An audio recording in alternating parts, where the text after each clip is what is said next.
Class 10वीं का जो नन हिंदी है, जिसमें 5वां अध्याय है होंडरू का जलप्रपात। और होंडरू का जलप्रपात का जो लेखक है वह कामता प्रसाद सिंह काम है। ठीक। और कामता प्रसाद सिंह काम जो ये होंडरू का जलप्रपात लिखे हैं, यह यात्रा वृतांत है ना। यदि हम कहीं जाते हैं और उस यात्रा में किस प्रकार का हम वर्णन करते हैं, क्या सब देखते हैं, तो इसमें एक झरना के बारे में जो है लिखा है ये कामता प्रसाद सिंह। तो जानते हैं कि 5 नंबर का अंक, 5 नंबर का जो प्रश्न पूछे जाते हैं बिहार बोर्ड में, बिहार बोर्ड की परीक्षा में। ठीक। आज उस प्रश्न को जानते हैं और प्रश्न के साथ साथ उत्तर को भी जानते हैं, है ना। चलिए, प्रश्न क्या है कि जैसे होंडरू का झरना वैसा उसका मार्ग, इस कथन की व्याख्या कीजिए। 5 अंक का जो प्रश्न होता है वह इस प्रकार से होता है, ज्यादा से ज्यादा होगा कि सारांश लिखे, है ना। एक तरह का यह सारांश ही है ना। यानी कि जैसे होंडरू का झरना है वैसे उसका मार्ग है। ठीक। इसकी व्याख्या करना है। देखिए,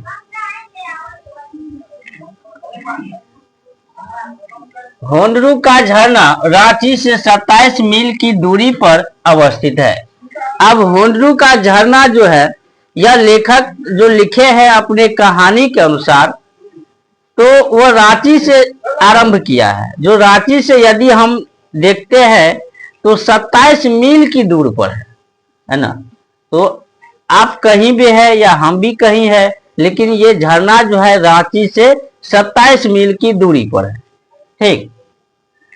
और होंडरू का झरना है, ठीक है, अवस्थित है, यह अन्य झरनों से अलग यानी निराला है ना। ये झरना बिल्कुल अलग है ना। एक साधारण झरना होता है और वो अन्य झरनों से बिल्कुल अलग है, निराला है ना। कौन? होंडरू का झरना। इस सब में एक एक पॉइंट में एक एक ऑब्जेक्टिव है ना। ठीक। देखिए, यहां तक जाने के लिए बेहतरीन सड़कें बने। यहां तक जाने के लिए होंडरू का झरना जहां पे है वहां तक जाने के लिए बेहतरीन यानी अच्छे से अच्छे सड़क बने, है ना। क्योंकि 27 मील कम नहीं हुआ और उतना दूर जाने के लिए, है ना, तो सड़क अच्छा होना चाहिए, मार्ग अच्छा होना चाहिए। क्या? तो सड़क भी बहुत अच्छे हैं, ये बता रहे हैं कामता प्रसाद सिंह काम जी, यानी ये लेखक। धरती उभर खाबर, झाड़ी झुरमटू, पेड़ पौधे और लता गुल्मों के साथ जंगल अपनी जगह आबाद है। धरती उभर खाबर है, पहाड़ी इलाका में होता ही ऐसे, कहीं ऊंचा तो कहीं गहरा। ठीक है। तो धरती उभर खाबर है, ठीक है। झाड़ी झुरमट, छोटे छोटे पौधे है, पेड़ पौधे, ये सब झाड़ी झुरमुट, लता गुल्मों, साथ जंगल अपनी जगह आबाद है ना। यानी कि जंगल जो है, जंगल भी है। ये सब के साथ साथ जंगल बहुत बड़ा भयानक है ना।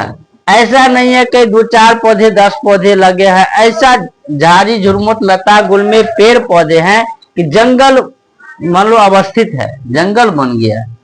जंगली जानवरों की आवाज तथा पक्षियों की चहक से वन प्रांत गुलजार है।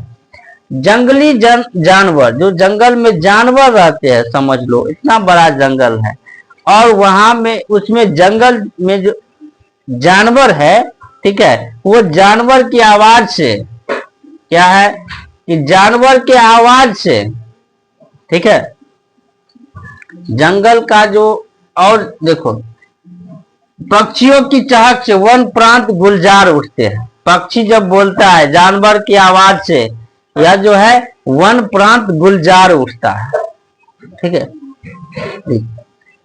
कल कल छल छल करती नदियां किनारों पर रहने वाले लोगों को अमृत बांटती जाती हैं। वो नदियां जो है इस प्रकार से बहती है, कल कल छल छल करती है कि किनारे पर जो लोग रहते हैं उस लोगों को अमृत बांटते जाता है, ऐसे लगता है। ठीक है।